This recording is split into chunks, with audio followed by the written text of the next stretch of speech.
카르텔이란 서로 다른 단체들이 공동 목표를 위해 구성한 연합체를 뜻합니다. 그런데 멕시코 카르텔은 하나의 고유명사처럼 불리고 있습니다. 바로 마약 범죄 조직이라는 뜻으로 말이죠. 멕시코는 어쩌다가 마약 카르텔의 국가가 된 걸까요? 시초는 멕시코와 가까운 콜롬비아 때문이었습니다. 1980년대 당시 콜롬비아에서는 마약 사업이 빠르게 성장하고 있었습니다. 미국에서 사용되는 코카인의 80%가 콜롬비아의 범죄 조직이 공급할 정도였죠. 이때 재임 중이었던 미국의 40대 대통령 로널드 레이건은 이러한 마약 문제를 해결하고자 바닷길과 하늘길을 막기 시작합니다. 이에 따라 콜롬비아에서 미국까지 향하는 마약 밀수 루트가 막히게 되었고, 새로운 루트인 멕시코가 마약의 유통 경로로 떠오르기 시작합니다. 그렇게 콜롬비아가 멕시코를 필요로 하게 되는 걸 알게 되자 마약 밀매 사업을 시작하는 한 인물이 등장합니다. 바로 멕시코 최초의 마약 카르텔을 조직한 펠릭스 가야르도입니다.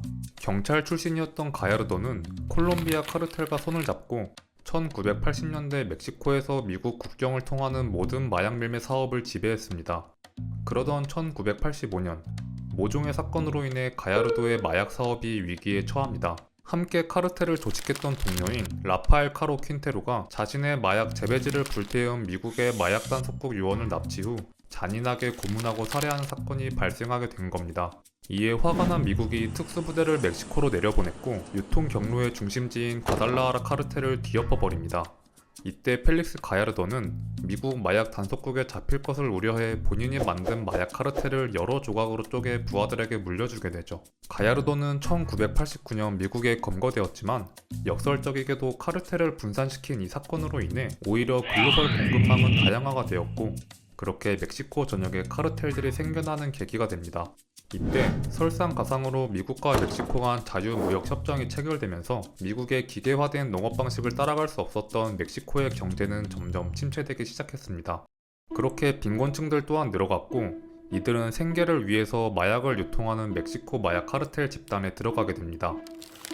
바로 이때 세계 최고의 마약왕 호아킨 구스만이 탄생합니다. 본래 마약의 루트는 공권력에 뇌물을 주고 자동차나 기차를 이용해 통과시키는 일반적인 육로 루트였습니다. 아무래도 위험성이 높았기 때문에 구스만은 미국과 멕시코의 국경 사이에 대규모 지하터널을 뚫는 새로운 밀수 루트를 개척합니다. 터널의 위치는 아무도 모르는 위치에서 시작해서 아무도 모르는 위치로 끝났기 때문에 현재도 곳곳에서 발견될 정도로 치밀하게 만들었다고 하죠.